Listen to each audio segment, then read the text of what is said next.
ಏ ನಂದೀಶ್ವರನೇ, ಆ ಮಹಾತಾಯಿ ಹೆಂಗ ಬರ್ತಾಳ ಅನ್ನತಕ್ಕಂಥದ್ದು ವಿಶೇಷವಾಗಿರತಕ್ಕಂಥದ್ದು.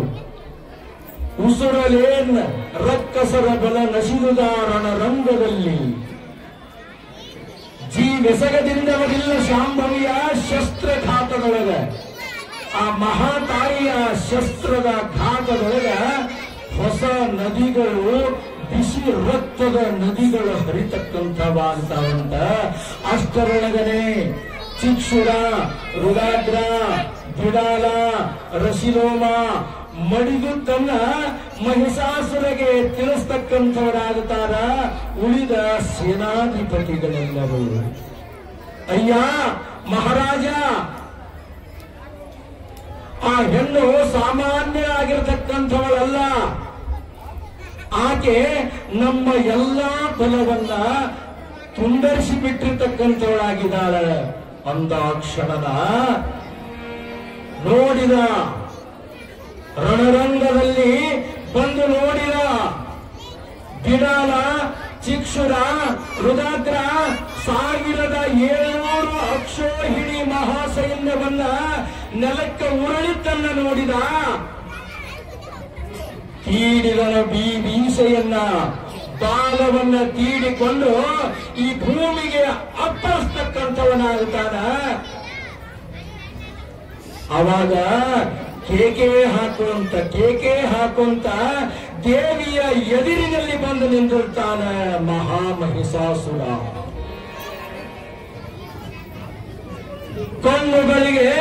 ಕಣ್ಣುಗಳಲ್ಲಿ ಕೆಂಗಣ್ಣನ್ನು ಮಾಡಿಕೊಂಡು ಆ ಉರಿನೇತ್ರವನ್ನು ಬಿಡ್ತಾನ. ಬೆಂಕಿಯ ಉಂಡಗಳಾಗಿ ಆ ಮಹಾತಾಯಿಯ ಶಿರದ ಮೇಲೆ ಬೀಳತಕ್ಕಂಥವಾಗ್ತಾವ. ಅದೇ ಸಂದರ್ಭದೊಳಗನ ಮಹಾತಾಯಿ ಆ ಬರತಕ್ಕಂತಹ ಬೆಂಕಿ ಉಂಡೆಯನ್ನ ತನ್ನ ನಾಲಿಗೆಯೊಳಗ, ಬಾಯಿಯೊಳಗ ಅಂತ ಬಾಯಿ ತೆಗೆದು ನುಂಗತಕ್ಕಂಥವಳಾಗ್ತಾಳ. ಮಹಿಷಾಸುರ ತನ್ನ 2 ಕೋಡಿನಿಂದ, ಮಹಿಷ ಅಂತಂದ್ರ ಕೋಣ, ಆ ಕೋಣ ಏನು ಮಾಡ್ತದ ಅಂತಂದ್ರ ತನ್ನ 2 ಕೋಡಿನಿಂದ ಭೂಮಿಯನ್ನ ಅಗೆದು ತನ್ನ ಕೋಡಿನೊಳಗ ಚಾಪಿ ಮಾಡಿ ಸುತ್ತಕೊಂಡು ಆ ಕೋಡಿನೊಳಗ ಡಮರುಗ ಅಲ್ಲಾಡ್ಸದಂಗ ಭೂಮಿ ಅಳ್ಳಾಡ್ಸಾಕತ್ತು ಬಿಟ್ಟದಂತ. ಅವಾಗ ಆ ಮಹಿಷಾಸುರನ ಉಸಿರು, ಅವನ ಮೂಗಿನ ಉಸಿರು ಹೋಗೋದು ಬರೋದು ಮಾಡ್ತಿತ್ತಲ್ಲ,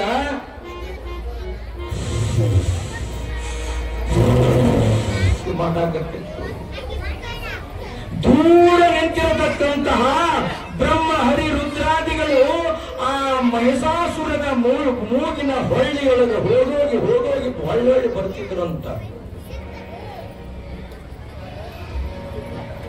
ಅಷ್ಟು ಕ್ರೋಧಾವೇಶನಾಗಿರತಕ್ಕಂತಹ ಮಹಿಷಾಸುರ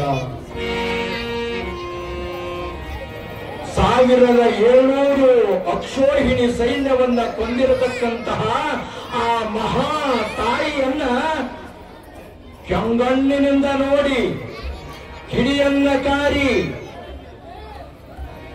ಅಡರಿದ, ಶರವರಾಗಿ ಓಡಿದ, ಕಡಿ ಆನೆಯಾಗಿ ಓಡಿದ,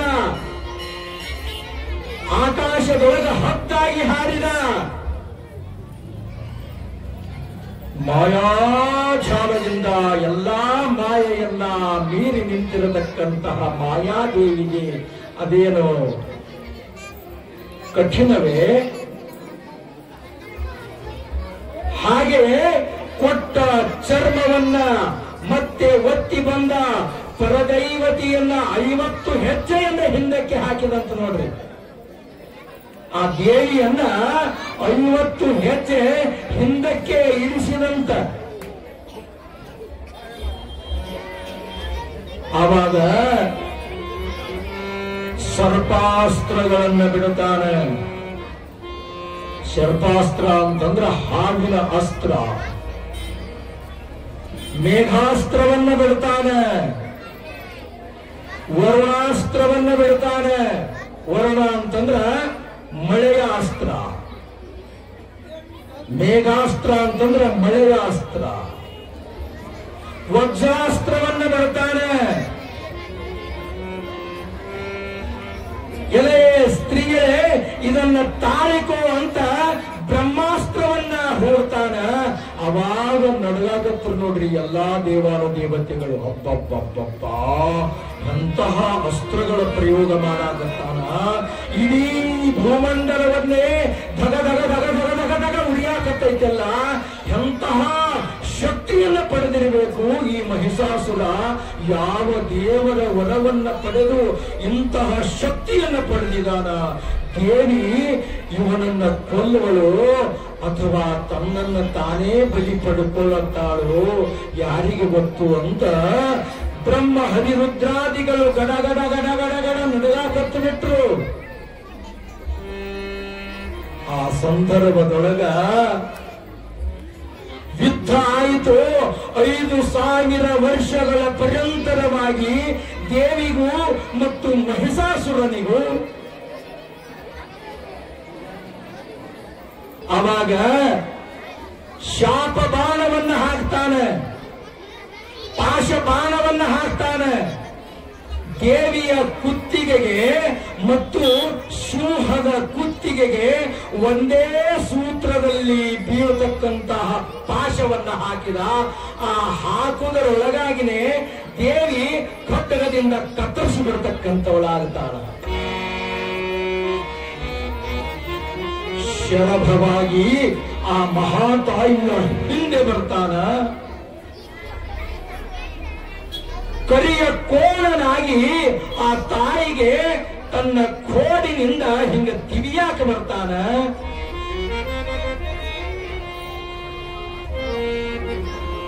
ಆ ದೇವಿಗೆ 300 ಬಾರಿ ಅವನು ಸುತ್ತ ಹಾಕಿ ಕೇಕೆ ಹೊಡ್ಕೊಂತ ಸುತ್ತ ಹಾಕ್ತಾನ. ಎಷ್ಟು ಆದರೂ ಸಾವು ಕಾಣಲಿಲ್ಲ. ಆವಾಗ ಭಕ್ತಂಗಿಗಳು ಎಲ್ಲಾ ದೇವಾನು ದೇವತೆಗಳು ದೂರದಿಂದ ನಿಂತು ನೋಡಾಕತ್ತಿದ್ರಲ್ಲ. ಅಮ್ಮ ಮಹಾತಾಯಿಯೇ, ಜಗಜ್ಜನನಿಯೇ, ಆದಿಶಕ್ತಿಯೇ, ನೀನು ಅಮೃತವನ್ನ ಪಾನ ಮಾಡು ತಾಯಿ.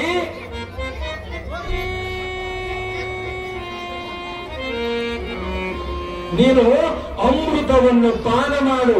ಕ್ಷಣಾರ್ಧದಲ್ಲಿಯೇ ಈ ಮಹಿಷಾಸುರ ನೆಲಕ್ಕೆ ಉರುಳ್ತಾನ ಅಂತಂದಾಕ್ಷಣ ಎಲ್ಲಾ ದೇವಾನು ದೇವತೆಗಳು ಅಂಜ್ಕೋಂತ ಆ ಇಂದ್ರ ಮೊದಲಾದ ದೇವಾನು ದೇವತೆಗಳು ಆ ಮಹಾತಾಯಿಗೆ ಅಮೃತದ ಗಡಿಗೆಯ ಕುಂಡವನ್ನ ಕೈಯೊಳಗೆ ಕೊಡ್ತಾರೆ.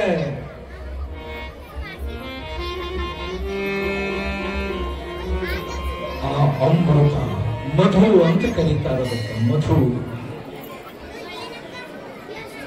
ಪಾನ ಮಾಡು ಪರಾಂಬೆ ಮಧುವನು ಈ ನಿಶಾಟನದೇನು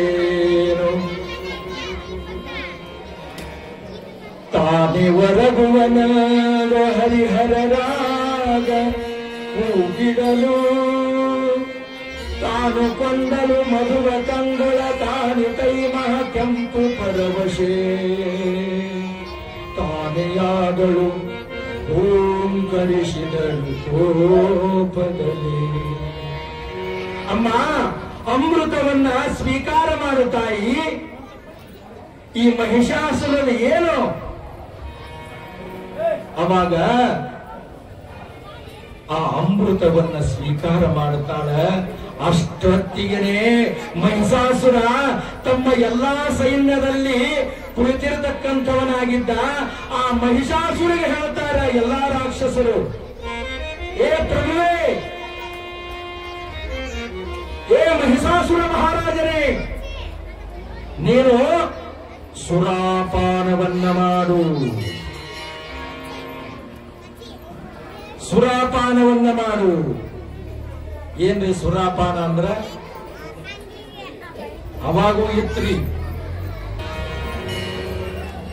ಇಲ್ಲಿ ಸುರಾಪಾನವನ್ನ ಮಾಡ ಮಹಾರಾಜ, ಈ ಹೆಂಗಸಿಂದ ಏನ ಅಂತ ಎಲ್ಲಾ ರಾಕ್ಷಸರು ಕೂಡಿಕೊಂಡು ಆ ಮಹಿಷಾಸುರನಿಗೆ ಸುರಾಪಾನವನ್ನ ಮಾಡಿಸ್ತಾನ.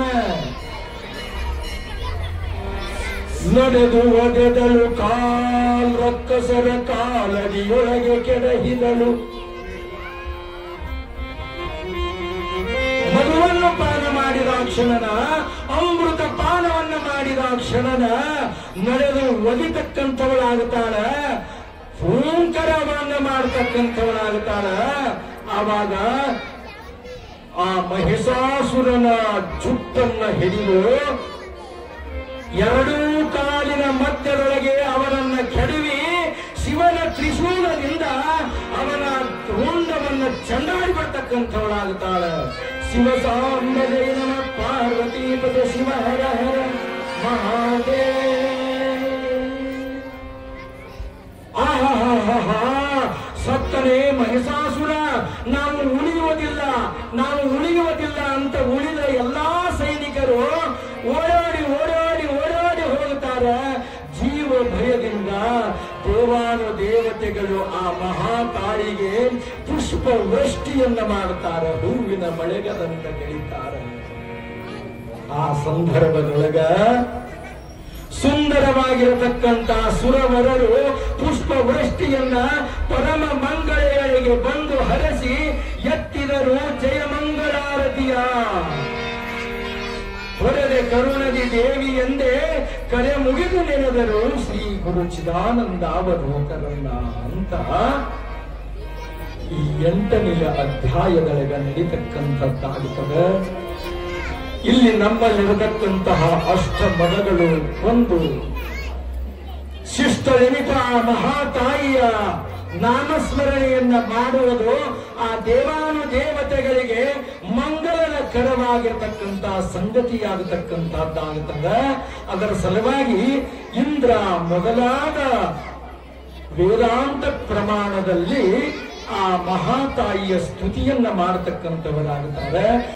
ಚಿದಾನಂದ ಅವಧೂತರು ಆ ಮಹಿಷಾಸುರನ ಮರ್ಧನವಾದ ತಕ್ಷಣನ ಆಕಾಶ ಮಾರ್ಗದಲ್ಲಿ ನೋಡ್ಕೊಂತೇನು ನಿಂತಿದ್ರಲ್ಲ, ಎಲ್ಲಾ ದೇವಾನು ದೇವತೆಗಳು ಬಂದು ಆ ಮಹಾತಾಯಿಯ ಮುಂದ ಇಂದ್ರ ಮೊದಲಾಗಿರತಕ್ಕಂತಹ ಎಲ್ಲಾ ದೇವಾನು ದೇವತೆಗಳು ಆ ಮಹಾತಾಯಿಯ ಸ್ಮರಣೆಯನ್ನ ಮಾಡತಕ್ಕಂಥವರಾಗ್ತಾರೆ.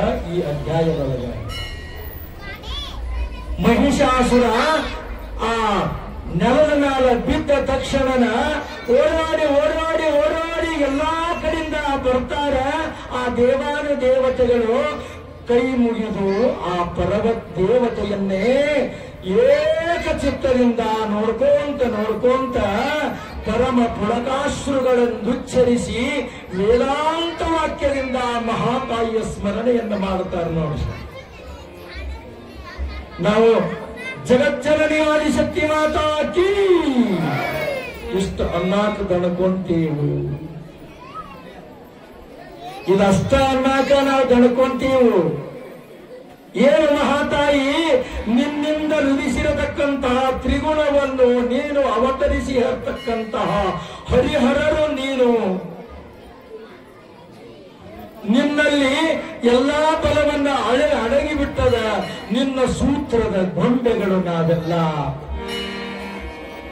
ನಿನ್ನ ಸೂತ್ರದ ಜೀವರುಗಳು, ನಿನ್ನ ಸೂತ್ರದಿ ಈ ಜಗವು ಒಂದಲುಗ, ಒಂದು ಕಡ್ಡಿಯು ಅಳುಗಾಡಲಾರದು. ನಿನ್ನ ತೇಜಸ್ಸುಗಳ ಜೀವರು, ಈ ನಿನ್ನ ತೇಜಸ್ಸೇನೈತಲ್ಲ, ನೀನೇ ನಮಗೆ ಜೀವ ಕಲೆಯನ್ನ ಕೊಟ್ಟಿರತಕ್ಕಂಥವಳಾಗಿದೆಯಾ.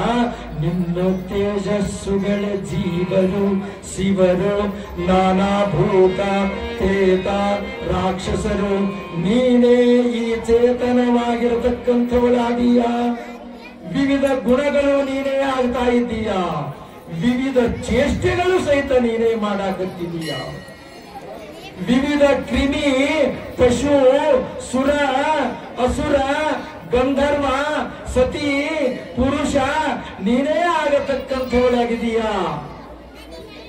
ಸತತ ಮಾಡುವ ಕರ್ಮವದು ನೀ, ಅತಿ ಬಳಗಗಳು, ಐಶ್ವರ್ಯ, ಬಡತನ ಎಲ್ಲವೂ ನೀನೇ. ಇಹ ಪದವು ಅದು ನೀನೆ, ಚರಿಸುತ್ತ ಅಡಗತಕ್ಕಂತಹ ಮರುತವದ ಹರಿಯುತ್ತಲಿರುವ ಅಗ್ನಿ, ಆಕಾಶ, ಈ ಭೂಮಿ ಎಲ್ಲವೂ ನೀನೇ ಆಗಿರ್ತಕ್ಕಂಥವಳದೀಯ. ದೇವತೆಗಳು ಆ ಮಹಾತಾಯಿಯ ವರ್ಣನೆಯನ್ನು ಮಾಡುತ್ತಾರೆ. ಸರ್ವಸಾಕ್ಷಿಯು ನೀನೇ, ಸರ್ವಭೂತಳು ನೀನೇ, ಸರ್ವಚೇತನ ನೀನೇ, ಪಾದಾಂಗುಷ್ಟಗಳು ನೀನೇ, ಸರ್ವರಿಗೂ ಕಾರಣೀಭೂತಳು ನೀನೇ, ಸರ್ವತೋಮುಖ ನೀನೇ, ಸರ್ವನಾಮವು ನೀನೇ ನೀನೇ ಎಂದುದ ಮರಗಣ ಅಮರಗಣ. ನಿನ್ನ ಮಾಯದಿ ಜಗವು ಉತ್ಪನ್ನಿಸಿಯ ಲೈಪುದು. ನಿನ್ನ ಮಾಯೆಯಿಂದ ಈ ಜಗತ್ತನ್ನ ಉತ್ಪನ್ನವಾಗಿ ಲಯವಾಗುತ್ತಾವೆ. ನಿನ್ನ ಪದ ದೊರಕುವುದು ಆವಗೆ. ಅವನೇ ಮಹಾತ್ಮನು, ಅವನೇ ಪುಣ್ಯಾತ್ಮನು. ನಿನ್ನನ್ನು ಕಾಣುವುದು ದಾನದಿಂದ, ನಿನ್ನನ್ನು ಕಾಣುವರು ಜಪದಿಂದ, ನಿನ್ನನ್ನು ಕಾಣುವರು ಅನ್ನ ಸಂತರ್ಪಣೆಯಿಂದ. ನಿನ್ನನ್ನು ಕಂಡವರೇ ಪುಣ್ಯಾತ್ಮರು. ನಿನ್ನ ಭಜಿಸುವವನ ಭಾಗ್ಯಕ್ಕೆ ಇನ್ನು ಸರಿಯೇ ಹರಿಹರ ರಜರಿಗೆ ಮುನ್ನವೇ ನೀ ಕೊಟ್ಟಿರತಕ್ಕಂಥವಳಾಗಿದೀಯಾ. ನಿನ್ನ ಸ್ಮರಣೆಯನ್ನ ಮಾಡಿ, ನಿನ್ನ ನಾಮಸ್ಮರಣೆಯನ್ನ ಮಾಡಿ ಆ ಹರಿಹರ ಬ್ರಹ್ಮಾದಿಗಳಿಗೆ ಸೃಷ್ಟಿ ಸ್ಥಿತಿ ಲಯ ಅಧಿಕಾರವನ್ನ ಕೊಟ್ಟಿರತಕ್ಕಂಥವಳಾಗಿದೀಯಾ. ನಿನ್ನ ಭಕ್ತರನ್ನ ಕಂಡರೆ ಇನ್ನು ಕಡಿಯುವೆ. ಅವರ ನಿತ್ಯ ನಿಂದೆಯನ್ನ ಮಾಡಿದವನಿಗೆ ಅವನಿಗೆ ರವರವ ನರಕ ಮಾಡಿ ಬೀಳತಕ್ಕಂಥವಳಾಗಿದೀಯಾ. ಯಾರಾದರೂ ನಿನ್ನನ್ನ ಭಜನೆ ಮಾಡತಕ್ಕಂತಹ ಆ ಭಕ್ತನಿಗೆ ಯಾರಾದರೂ ಟಿಂಗಲ್, ಯಾರಾದರೂ ಅವನಿಗೆ ಮಾನ ಹೋಗುವ ಹಾಗೆ ಅವನನ್ನ ಹೀಯಾಳಿಸಿದರೆ, ಅವನನ್ನ ಚ್ಯುತಿ ಮಾಡಿದರೆ, ಅವನನ್ನ ನಿಂದೆ ಮಾಡಿದರೆ ನೀ ಹಂದಿ ಜನ್ಮಕ್ಕೆ ಹೋಗತಕ್ಕಂಥವರಾಗುತ್ತಾರೆ. ಮಹಾತ್ಮರನ್ನ ಕೆಣಕದರೆ ಆ ಮಹಾದೇವಿಯನ್ನ ಕೆಣಕದಂಗ ಆಗುತ್ತದೆ. ಅವರ ವಂಶವೇ ನಿರ್ವಂಶವಾಗುತ್ತದೆ. ಮೇದಿನಿಯು ನೀನು ಮಧುಕೈಟವೆಂಬವರ ಮೇಲಿಸಿನಿಂದ ಕೂಡಿರತಕ್ಕಂತಹ ವಿಷ್ಣುವಿನ ಚಕ್ರದಿಂದ ಮಧುಕೈಟವರ ಸಂಹಾರ ಮಾಡಿರತಕ್ಕಂತಹ ಆ ವಿಷ್ಣುವಿನ ರೂಪವೇ ನೀನೇ ಆಗಿರ್ತಕ್ಕಂಥವಳದಿಯಾ. ನಿನ್ನ ಪೀಠದ ಕಾಲುಗಳು ಮೂವರು. ನಿನ್ನ ಸಿಂಹಾಸನ ಏನದಲ್ಲ, ನಿನ್ನ ಸಿಂಹಾಸನದ ಕಾಲುಗಳು ಬ್ರಹ್ಮ, ವಿಷ್ಣು, ಮಹೇಶ್ವರರು. ನೀನು 7 ಕೋಟಿ ಮಹಾಮಂತ್ರಕ್ಕೆ ಒಡೆಯಲಾಗಿರ್ತಕ್ಕಂಥವಳದಿಯ. ದೇವತೆಗಳು ಎಂತಹ ಅದ್ಭುತವಾಗಿ ವರ್ಣನೆಯನ್ನ ಮಾಡುತ್ತಾರೆ. ಆ ಪರಮಾತ್ಮ ನಂದೀಶ್ವರನಿಗೆ ಹೇಳಾಕತ್ತಾನೆ, ನಿನ್ನ ಮೂರುತಿ ರತ್ನ ಕಾಂತಿಯು, ನಿನ್ನ ಮುತ್ತಿನ ಬೊಟ್ಟು ಬೆಳಕನು, ನಿನ್ನ ವಾಲೆಯ ತೇಜ, ನಿನ್ನ ಭರಣ ಸೌಂದರ್ಯವ, ನಿನ್ನ ಕಾಲುಂದುಗೆಯ ಗೆಜ್ಜೆಯು, ನಿಮ್ಮ ಹೇಮ ಕಿರೀಟದೊಡವೆಯು, ನಿನ್ನ ಕಾಂಬುವವನೇ ಸುಕೃತನು, ಸತ್ಯ ಸಿದ್ಧನುದು, ಸತ್ಯ ಸತ್ಯವುದು ಎಂಬುದ ಮರಗಣ. ಸ್ಮರಣೆ ಮಾತ್ರದಿ ಸರ್ವ ಫಲಗಳ ದೊರಕುವುದಾರೇಶನವೋ ಸಹ. ಸ್ಮರಣೆ ಮಾತ್ರದಿಂದ ಸರ್ವ ಫಲಗಳನ್ನ ದೊರಕತಕ್ಕಂಥದ್ದಾಗುತ್ತದೆ. ತಾಯಿ, ನೀನು ನಮಗೆ ಸಿಕ್ಕಿದ್ದು ಮಹಾಪುಣ್ಯ.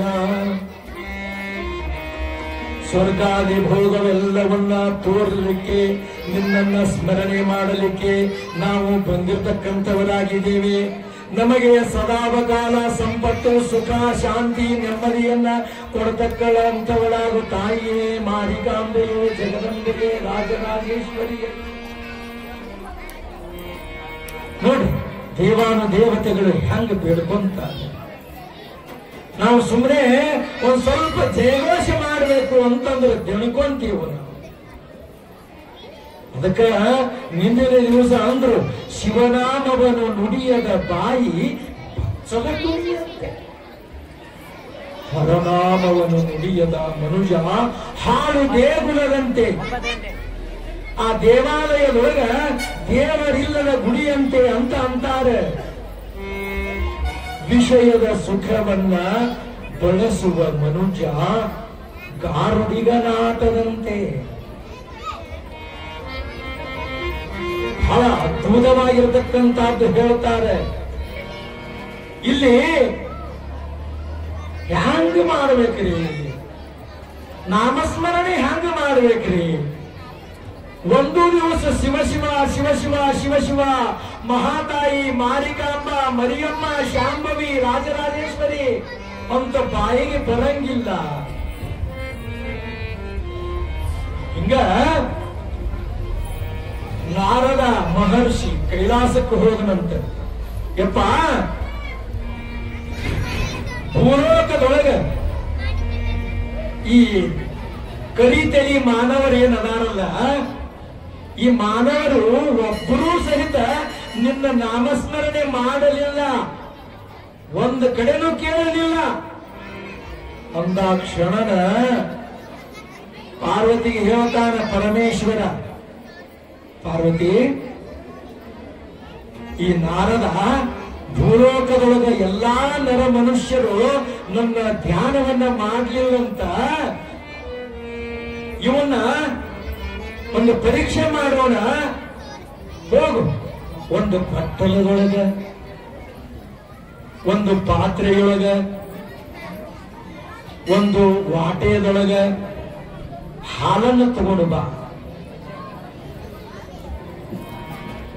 ಒಂದು ಬಟ್ಟಲದೊಳಗ ಹಾಲನ್ನು ತಗೊಂಡು ಬಾ.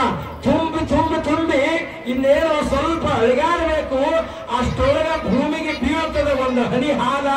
ಹಂಗ ತಗೊಂಡು ತುಂಬಿಕೊಂಡು ಬಾ ಅಂತ ಆ ಪಾರ್ವತಿಗೆ ಪರಮಾತ್ಮ ಹೇಳ್ದ. ಆ ಸಂದರ್ಭದೊಳಗ ತಗೊಂಡು ಬಂದು ಪಾರ್ವತಿ ಪರಮಾತ್ಮನ ಹತ್ತಿರ ಕೊಟ್ಟರು. ಈಗ ತೆಗೆದುಕೊಳ್ಳಿ. ಅವಾಗ, ಏ ನಾರದ, ಭೂಲೋಕದೊಳಗ ನರಮಾನವರು ನನ್ನ ನಾಮಸ್ಮರಣೆ ಮಾಡ್ಲಿಲ್ಲಲ್ಲ, ಅದಕ್ಕ ಈ ಬಟ್ಟಲವನ್ನು ತಗೋ. ನೀನು ತ್ರಿಲೋಕ ಸಂಚಾರಿಯಾಗಿರತಕ್ಕಂತಹ ನಾರದ ಮಹರ್ಷಿ, ಇದನ್ನ ತಗೊಂಡು ಭೂಲೋಕವನ್ನ, ಪಾತಾಳ ಲೋಕವನ್ನ, ದೇವಲೋಕವನ್ನ, ಈ ಮೂರೂ ಲೋಕವನ್ನ ಸಂಚಾರ ಮಾಡಿಕೊಂಡು ಬಾ. ಆದ್ರೆ ಈ ಬಟ್ಟಲದೊಳಗಿರತಕ್ಕಂತ ಒಂದು ಹನಿ ಹಾಲು ಸಹಿತ ಕೆಳಗೆ ಬೀಳಬಾರದು. ಆ ಸಂದರ್ಭದೊಳಗ ಆಯ್ತು ಪರಮಾತ್ಮನೆ ಅಂತ ನಾರದ ಮಹರ್ಷಿ ಕೊರಳೊಳಗ ತಂಬೂರಿಯನ್ನ ಹಾಕಿಕೊಂಡು ಕೈಯೊಳಗ ಆ ಹಾಲು ತುಂಬಿರತಕ್ಕಂತ ಬಟ್ಟಲವನ್ನ ಹಿಡಿದುಕೊಂಡು ಹೋಗ್ತಾನೆ. ಆ ಬಟ್ಟಲದ ಮ್ಯಾಲನೆ ಲಕ್ಷ್ಯ ಇತ್ತು. ತಂಬೂರಿ ಬಾರ್ಸಾದು ಬಿಟ್ಟ. ನಾರಾಯಣ ನಾರಾಯಣ ನಾರಾಯಣ ಅನ್ನೋದನ್ನ ಬಿಟ್ಟ. ಯಾಕ ಅಂದ್ರೆ ಆ ಒಂದು ಹನಿ ಹಾಲ ನೆಲಕ್ಕೆ ಚೆಲ್ಲತು ಅಂತಂದ್ರೆ ಪರಮಾತ್ಮ ಹೇಳಿದಾನ ಅಂತ ಹಾಲಿನ ಮೇಲೆ ಲಕ್ಷ್ಯನ್ನ ತಿರುಗಿಟ್ಟುಕೊಂಡು ಮೂರೂ ಲೋಕವನ್ನು ಸಂಚಾರ ಮಾಡಿಕೊಂಡು ಬಂದ ನಾರದ ಕೈಲಾಸಕ್ಕೆ. ಆ ಸಂದರ್ಭದೊಳಗೆ ಪರಮಾತ್ಮ ಕೇಳ್ತಾನೆ, ಒಂದು ಹನಿನೂ ಸಹಿತ ನೆಲಕ್ಕೆ ಬೀಳಲಾರದೆ ಹಾಲು ತಗೊಂಡು ಬಂದಿಯಲ್ಲ ನಾರದ? ಹೌದು ಪರಮಾತ್ಮನೇ, ಒಂದು ಹನಿನೂ ಸಹಿತ ನೆಲಕ್ಕ ಆ ಹಾಲು ಬಿದ್ದಿಲ್ಲ. ಹಾಗಾದ್ರೆ ನೀನು ಕೊರಳೊಳಗೆ ಮೀಟಿಕೊಳ್ತಕ್ಕಂತಹ ತಂಬೂರಿಯ ನಾದ ಎಷ್ಟು ಸಲ ಮಾಡಿದಿ ಈ ಮೂರು ಲೋಕ ಸುತ್ತಿ ಬರುವಾಗ.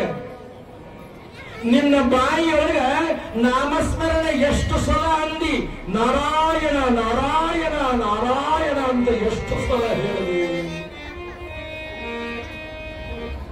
ಅವಾಗ ನಾರದ ಮಹರ್ಷಿಗಳಂತಾರೆ, ಯಪ್ಪ ಈ ಹಾಲು ಕೆಳಗೆ ಬೀಳುತ್ತಾವಂತ ಹಾಲಿನ ಕಡೆನೇ ಲಕ್ಷ್ಯ ಇತ್ತು, ನಿನ್ನ ನಾಮಸ್ಮರಣೆ ಒಮ್ಮೂ ಅಲ್ಲಿಲ್ಲ ನೋಡ್ಯಪ್ಪ ನಾನು ಅಂದ.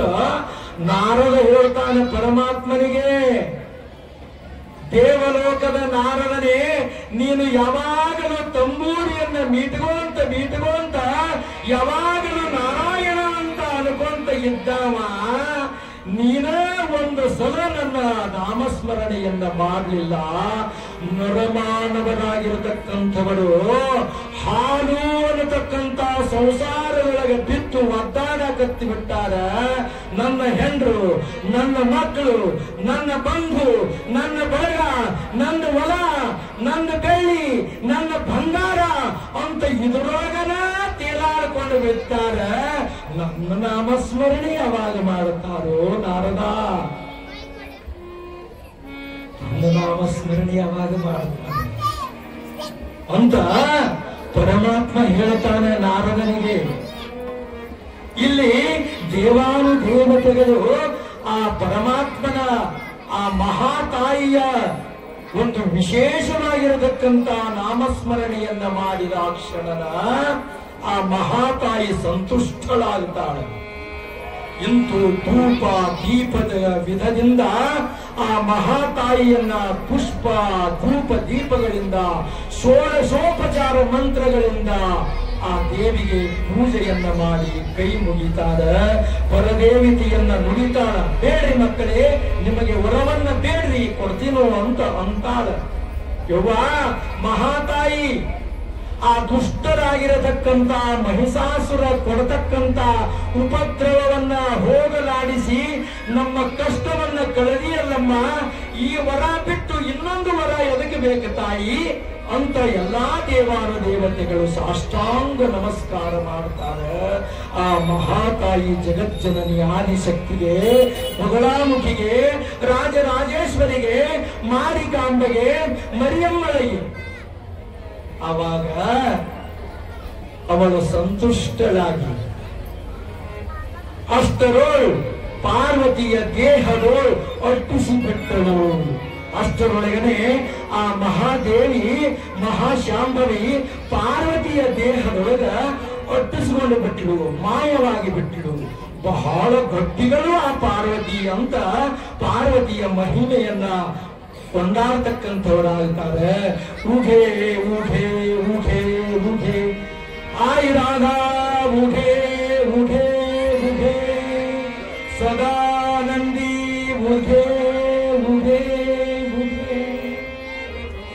ಆ ಮಹಾತಾಯಿಯ ನಾಮಸ್ಮರಣೆಯನ್ನು ಮಾಡಿಕೊಂತು ಎಲ್ಲಾ ದೇವಾನುದೇವತೆಗಳು ಆ ಚಿದಾನಂದ ಅವಧೂತರ ಚಿದಾನಂದಾತ್ಮ ಗುರುವರನ್ನ ಸ್ಮರಣೆ ಮಾಡಿದ್ರು ಅನ್ನೋಲ್ಲಿಗೆ ಅವ್ರು ಹೆಂಗ್ ಮಾಡ್ತಾರ, ಆ ಸ್ತುತಿಯನ್ನು ಹೆಂಗ್ ಮಾಡ್ತಾರ ಅನ್ನೋದು ನೋಡಿ ಕೇಳ್ರಿ. ಪರಮೇಶ್ವರಿಯ ಪುಣ್ಯನಾಮವನ್ನು ಪಗಲಿರಳು ಸರಸಾನುರಾಗದಿಂದೋ ದಿಗಿಡಿದವರಿಗೆ ದುರಿತ ಕಂಟಕ ಒಳೆದು ಕೈ ಸಾರುತಿ ಹವಮಳತರ ಭೋಗ ಮೋಕ್ಷಗಳು.